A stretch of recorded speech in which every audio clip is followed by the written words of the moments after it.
नमस्कार दोस्तों, आपका स्वागत है रॉयल पत्रिका में और मैं हूं आपके साथ हरी। और आज हम यहाँ पे जयपुर में रफीक खान के आवास के बाहर खड़े हैं और यहाँ पे रफीक खान है, उनकी एक प्रेस कॉन्फ्रेंस होती है। रफीक खान प्रेस कॉन्फ्रेंस करते हैं और प्रेस कॉन्फ्रेंस में एसआईआर को लेकर बड़े दावे करते हैं।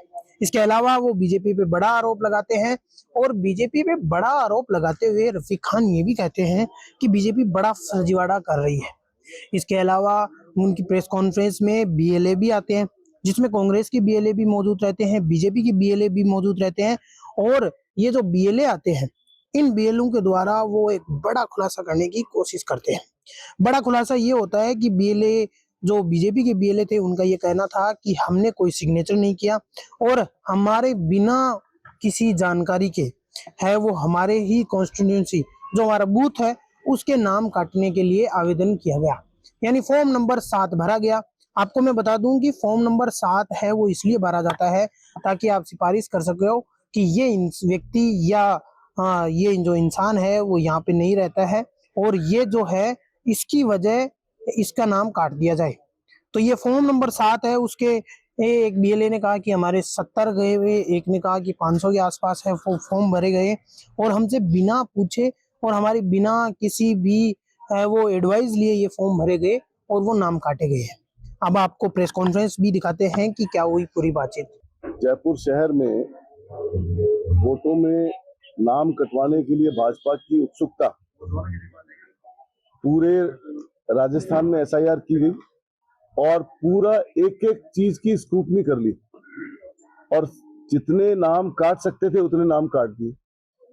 अचानक भाजपा को ये लगता है कि हम जो नाम हम काटना चाह रहे थे वो नाम नहीं कटे हैं, तो 1 महीने का एक्सटेंशन देते हैं और एक्सटेंशन में ऑब्जेक्शन सजेशन इनवाइट किए जाते हैं।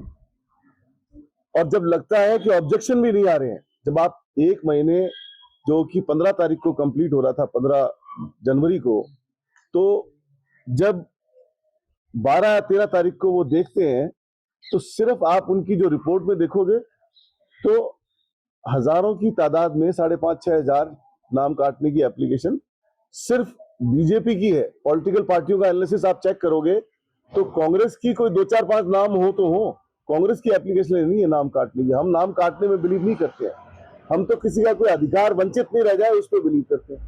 तो जब इनको लगा कि जो नाम हम कटवाना चाह रहे हैं वो नाम नहीं कट पाए हैं, तो उन्होंने आनन फानन में 14 तारीख सकरात के रोज ऑफिसेस खुलवा करके और जो आरओज लगे हुए थे, चुनाव अधिकारी लगे हुए थे, उनको सबको डरा धमका के पाबंदियां लगा के पोटली की पोटली फॉर्म 7 नंबर का फॉर्म उनके ऑफिसेज में बांटे गए।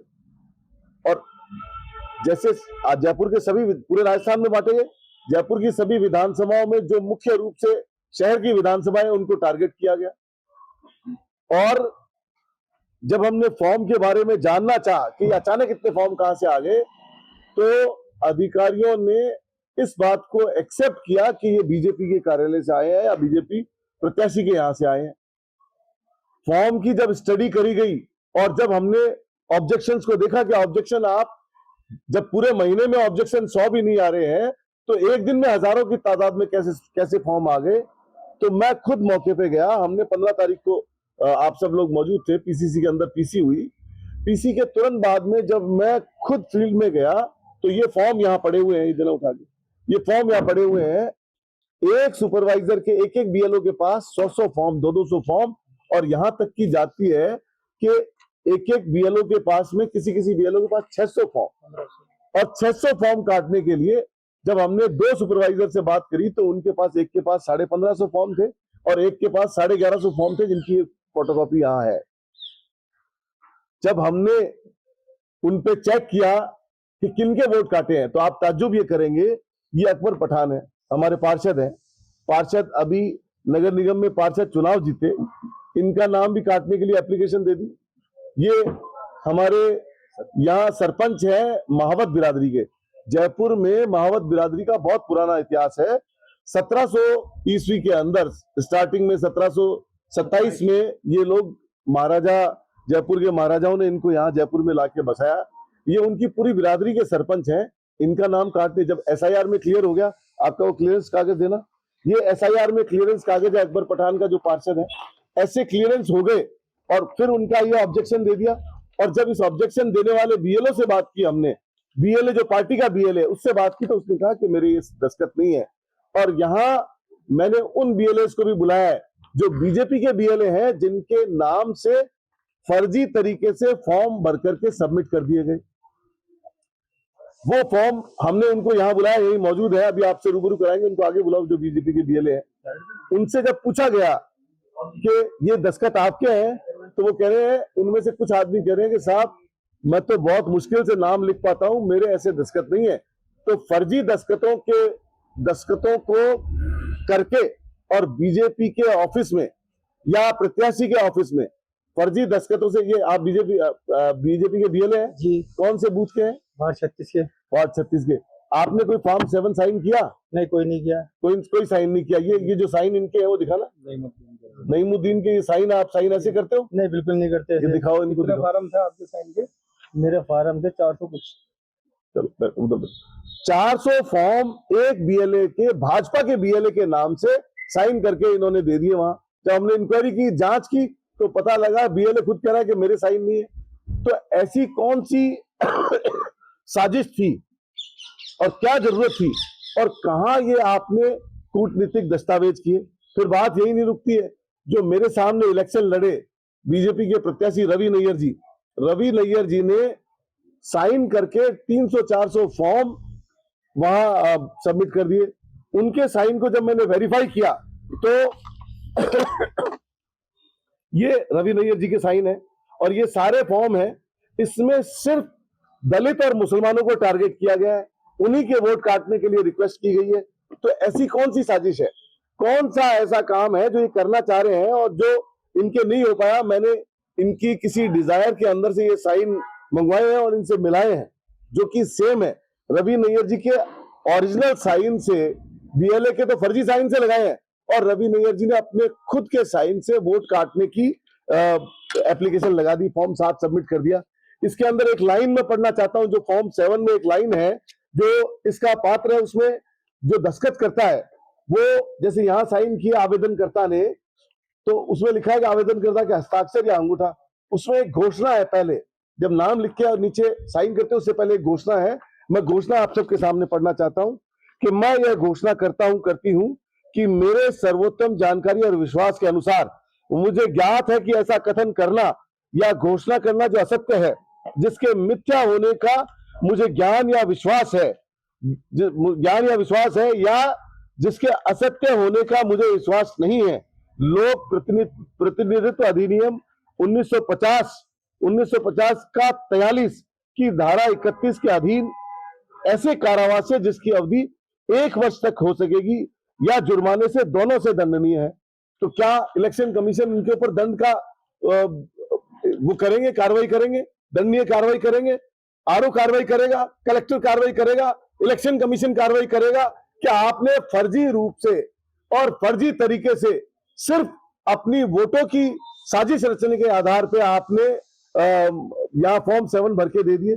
और ये जो फॉर्म है ये सभी माइनॉरिटी के लोगों के, एससी के लोगों के फॉर्म है, और इसमें आप उस इलाके के लोगों के फॉर्म भर के आपने दे दिए जिस इलाके में आपका कभी जिंदगी में नहीं गए। और उससे भी बड़ी बात यह है कि जो नियम है वो नियम ये कहता है कि एक बीएलए 10 से ज्यादा फॉर्म एक दिन में सबमिट नहीं कर सकता। इन्होंने 400-500 की तादाद में फॉर्म साइन कर दिए और किस उसमें कर दिए। और वो आदमी उस विधानसभा का होना चाहिए, मुझे अंदाजा नहीं है, चुनाव तो इसी विधानसभा से लड़े हैं, लेकिन इनका खुद का वोट मालवीय नगर विधानसभा में आता है। तो कैसे इनके फॉर्म को एंटरटेन किया गया? और जो बीएलए के फर्जी साइन से जो फॉर्म सबमिट किए गए, फॉर्म 7 सबमिट किए गए, उन बीएलए को भी ये अधिकार नहीं है कि वो 10 से ज्यादा फॉर्म सबमिट कर सके। तो उनके नाम से किसने कागज दिए? जब सरकारी ऑफिस से, इलेक्शन ऑफिस से बीएलए, पार्टी के बीएलए को बुलाया गया बीएलओ द्वारा। बीएलओ से हमने पूछा फॉर्म कहां से आए? बोले चुनाव जो आरओ है, रिटर्निंग ऑफिसर है, उनके कार्यालय से आए।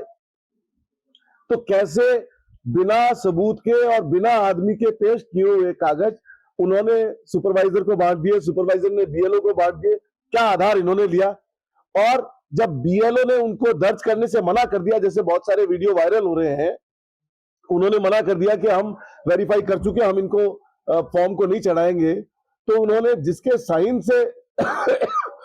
साइन से बुलाया गया था, फॉर्म सबमिट किया गया, उनको बुलाया, उनको बुला के पूछा तो उन्होंने कहा भी हमारे साइन नहीं है। तो फिर इस आधार पे वो फॉर्म वापस सुपरवाइजर के पास गए, सुपरवाइजर के बाद में आरओ के पास गए। मुझे अभी भी डाउट है कि ये फॉर्म कहीं खुर्द-बुर्द नहीं कर दे, कहीं इसको वापस नहीं चढ़ा दे। तो मैं मीडिया के माध्यम से गुजारिश करना चाहता हूं कि सभी विधानसभाओं में ऐसे फर्जी फॉर्म जो सबमिट हुए हैं उसका नंबर कांग्रेस पार्टी के लोगों को पता लगना चाहिए और उन लोगों के ऊपर कार्रवाई होनी चाहिए।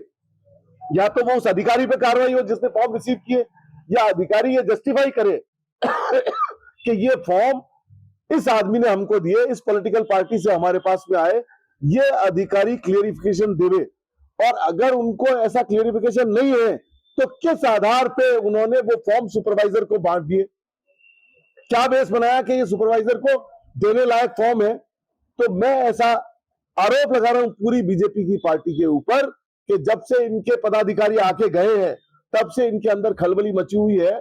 कौन से वोटों को ये टारगेट करना चाह रहे हैं? क्यों इस तरह का भ्रम फैलाना चाह रहे हैं?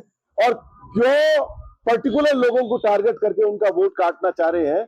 जब एसआईआर की कार्रवाई हो गई, जब पूरे हर घर घर जाकर के बीएलओ ने वेरीफाई कर लिया, उसके बाद में आप पर्टिकुलर कम्युनिटी को टारगेट करके और उनका वोट काटने की बात आप कर रहे हो, तो ऐसे लोगों के खिलाफ क्या कार्रवाई हो, ये जिला कलेक्टर स्तर पे और इलेक्शन ऑफिसर के स्तर पे, चीफ इलेक्शन ऑफिसर के स्तर पे ये कार्रवाई हो और उन लोगों के ऊपर दंडनीय धाराओं के अंतर्गत जो इसमें मेंशन है उस पर कार्रवाई हो और मुकदमे दर्ज हो ऐसे लोगों के खिलाफ जिन्होंने फर्जी और मिथ्या कागज ले लिए या जिन्होंने फर्जी रूप से गलत साजिश रच के कूटनीति के रूप से फॉर्म भर के और सबमिट कर दिए। ऐसे लोगों पे कार्रवाई होनी चाहिए। जो लोग इसके अंदर मेंशन है वो कुछ लोग मैंने यहाँ बुलाए हैं, जो मौजूद हैं उनको भी बुला लो एक बार। इस बात की खुशी है कि लोकतंत्र को बचाने के लिए, देश में डेमोक्रेसी जिंदा रहे, जिन लोगों ने मुझे वोट नहीं दिया, जिन्होंने मेरे खिलाफ अपनी पार्टी के लिए काम किया, कांग्रेस पार्टी के विरोध में काम किया, उन लोगों ने जब ये देखा कि उनके वोट काटे जा रहे हैं और उनके फर्जी साइन से दूसरे उनके क्षेत्र के लोगों के वोट काटे जा रहे हैं, तो इन्होंने लोकतंत्र को बचाने के लिए आज आप सबके सामने रूबरू हो रहे हैं और ये बता रहे हैं कि ये बीएलए तो बीजेपी के हैं, लेकिन इनके साइनों से कोई फॉर्म सबमिट नहीं हुआ है। इनके फर्जी साइनों से 400-400 500-500 फॉर्म सबमिट हो रहे हैं। ऐसी कौन सा तंत्र है जो फर्जी साइन करके वोट कटवाना चाह रहा है? इन्हीं के इलाकों के वोट कटवाना चाह रहे हैं, तो क्या सरकार उन पे कानूनी कार्रवाई करेगी? बीजेपी का बीएलओ कौन है इनमें? ये रे बीजेपी के बीएलओ, आपके नाम बोल रहे हैं। बीएलए हमारे को कैसे कंफर्म होगा कि बीजेपी के बीएलओ? ये फॉर्म में इनका नाम है बीजेपी के बीएलओ। बीजेपी ने जो फॉर्म सबमिट किया है भाई इसमें है कि इनकी कोई आईडी कोई बीजेपी हाँ है ना, कि आपको बीएलओ बनाया है बीजेपी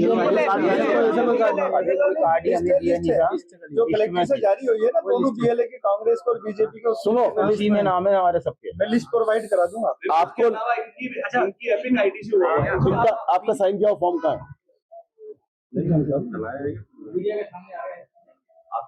बीजेपी के जो बीएलए हैं आप लोग मैपिंग हो रही थी हमारे साथ कर लिए, हमने फॉर्म नहीं भेजा, सब कुछ सामने है। तो क्या कुछ कानूनी कार्रवाई ये लोग भी करेंगे? कोई पुलिस में मामला दर्ज कराएंगे कि इनके फर्जी हस्ताक्षर से फॉर्म दिए गए और सत्यापित फिर उनसे कराएंगे वो बीएलओ ने जिन्होंने बुलवाया था, तो इसी कोई कानूनी प्रोसेस करेंगे? बीजेपी के बीएलए तो खुद तय करें इनको क्या कार्रवाई करनी है।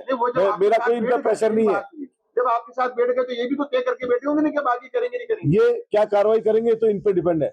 लेकिन मैं कांग्रेस विधायक और कांग्रेस के हमारे दोनों ब्लॉक अध्यक्ष खड़े हैं यहाँ पर, ये एक एडवोकेट भी है ब्लॉक अध्यक्ष, हम पूरी कानूनी कार्रवाई करेंगे। जिन आदमियों के फर्जी नामों से एप्लीकेशन लगाई है उन पे भी कार्रवाई करेंगे और जिन्होंने ये साइन किए हैं, ओरिजिनल साइन हमने पकड़ लिए हैं। ये रवि नैयर जी ने साइन किया है और इस पे ये लिखा है कि 1 साल तक की कारावास की सजा हो सकती है। मैं पूरी कार्रवाई करूंगा, मुकदमा भी दर्ज कराऊंगा और कोर्ट में भी कार्रवाई करूंगा, इलेक्शन कमीशन के ऊपर भी कार्रवाई करेंगे, ताकि इस तरीके की कार्रवाई दूसरी जगह न हो। इलेक्शन कमीशन की एक बात कर रहे हैं आप, उनका विवाद की कार्यशैली को किस तरह देखते हैं आप? इलेक्शन कमीशन पूरा बायस्ड है। अगर बायस नहीं होता तो इलेक्शन कमीशन बीजेपी के कार्यालय या बीजेपी के सो कॉल्ड जो फर्जी साइनों से देकर के फॉर्म है हजारों की तादाद में, वो कैसे सुपरवाइजर को दे देते बिना उसके वेरिफिकेशन के? जो काम बीएलओ ने वहां फोन करके पूछा, एक आदमी ने 500 फॉर्म दे दिए, आपने वहां बीएलओ के पास भेजा, बीएलओ ने फोन करके पूछा कि आपने साइन किए? उसने कहा नहीं किए। तो ये काम क्या ये नहीं कर सकते थे? क्या इनको पता नहीं था फर्जी है? क्या इनको पता नहीं था कि ये सारा गलत काम हो रहा है? पता था, अंदर खाने बोल भी रहे थे और ये भी कह रहे थे कि हमारी नौकरी का सवाल है।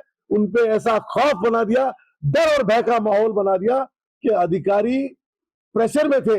बहुत से बीएलएस ने इतना, जब समय आपको एक्सटेंड करना था तो क्यों पहले बीएलओ ने सुसाइड करनी पड़ी? क्यों उतना प्रेशर बनाया उनके ऊपर? कांग्रेस मुक्त भारत की तरफ कदम है ये, आपको लगता है? मतलब दूसरी बात है, कांग्रेस मुक्त भारत न कभी कर सकेंगे न कर पाएंगे। ये उम्मीदें उनकी कामयाबी नहीं होगी, इसमें कामयाबी कभी नहीं मिलेगी। आज भी जब हम सत्ता में नहीं है, जब हम कांग्रेस का राज थोड़े से राज्यों में है, तब देश के नेता की बात करते हो तो देश का नेता राहुल गांधी है, नरेंद्र मोदी देश का नेता नहीं है। नरेंद्र मोदी कुछ स्टेट का नेता हो सकता है, कुछ नॉर्थ रीजन के नेता हो सकता है। आप कर्नाटक में जाओगे तो राहुल गांधी की बात करेंगे, आप केरल में जाओगे तो राहुल गांधी की बात करेंगे, आप कन्याकुमारी से कश्मीर तक कहीं भी जाओगे तो राहुल गांधी हर जगह का नेता है, नरेंद्र मोदी नेता नहीं है। और एक दिन समय आएगा जब सही तरीके से चुनाव होंगे और बायस चुनाव नहीं होंगे, इलेक्शन कमीशन बायस नहीं होगा, कांग्रेस का राज बनेगा पूरे देश के अंदर। अच्छा, बीजेपी ये रवि नैयर जी के साइन है और ये 10 आदमी, 2 लेडीज और 5 आदमी और आए हैं यहाँ। इधर पीछे बुला लो, पीछे बुला लो। बीजेपी के पीएल है, आप लोगों की फर्जी साइन है, आप लोगों को शिकायत की, कोई एफआईआर दर्ज कराई किसी अज्ञात के नाम जिसने आपके फर्जी साइन? ये घटना परसों शाम को पकड़ में आई है सारी। हमने पूरा लीगल एस्पेक्ट इसका दिखवा रहे हैं क्या वाले बेल्ट में। तो मेरे को लगता है कि वहाँ 4-5 हजार फॉर्म और सबमिट कर रहे थे जो उन्होंने फोन किया। तो ये पूरा नंबर तो जो रिटर्निंग ऑफिसर है श्यामा राठौड़ वो दे पाएगी। अगर आप उनसे पूछोगे, मेरे पास में कॉपी है, ये 1150 फॉर्म की कॉपी है, लेकिन हर बूथ के ऊपर जो इन्होंने काम किया उसके हमने फोटो खींची। जहाँ बूथ में हमें कॉपी नहीं मिल पाई वहां हमने फोटो खींच ली, वो फोटो हमारे पास प्रमाण के रूप में है, वो भी हम आपको सबको सबमिट कराएंगे। बीएलए के जो दूसरे बीजेपी के जो बीएलए हैं दूसरे भागों के, उनके वीडियोस हमारे पास में है, ये कहते हुए कि मेरे साइन नहीं है, मैंने सबमिट नहीं किए, वो हमारे पास में, कोई बात, वो भी सबमिट कर देंगे। वो वीडियोस हमारे पास में है, वो लोग सामने हैं जिनके वोट काटने के लिए एप्लीकेशन दी गई, अनुपस्थित जिनको बताया गया। तो ये टारगेटेड काम है। तो ये मैं आप सबको आपकी नॉलेज में डालना चाह रहा हूँ। रवि नैयर का आप नाम लेकर के कोर्ट किया, उनके खिलाफ सीधा मुकदमा दर्ज करोगे इन तथ्यों के साथ? रवि नैयर ही नहीं, जो भी दोषी होगा, जिसके खिलाफ भी लीगल प्रमाण मिलेंगे हमको, हम मुकदमा दर्ज करेंगे। अभी तो आप अजूम ही कर रहे हो, आप ऐसे बिल्कुल आइडेंटिफाई तो कर नहीं पाए। नहीं आइडेंटिफाई कर लिया ना, हम बता रहे हैं आपको, बहुत सारे नाम है, मैंने आपको पढ़ के सुनाई लैंग्वेज। तो ये इलेक्शन, मेरी तो लैंग्वेज है नहीं है, ये तो इलेक्शन कमीशन की लैंग्वेज है, फॉर्म 7। इसमें लिखा गया है कि आपने गलत तथ्य, गलत प्रमाण के आधार पे आपने जो आवेदन करता है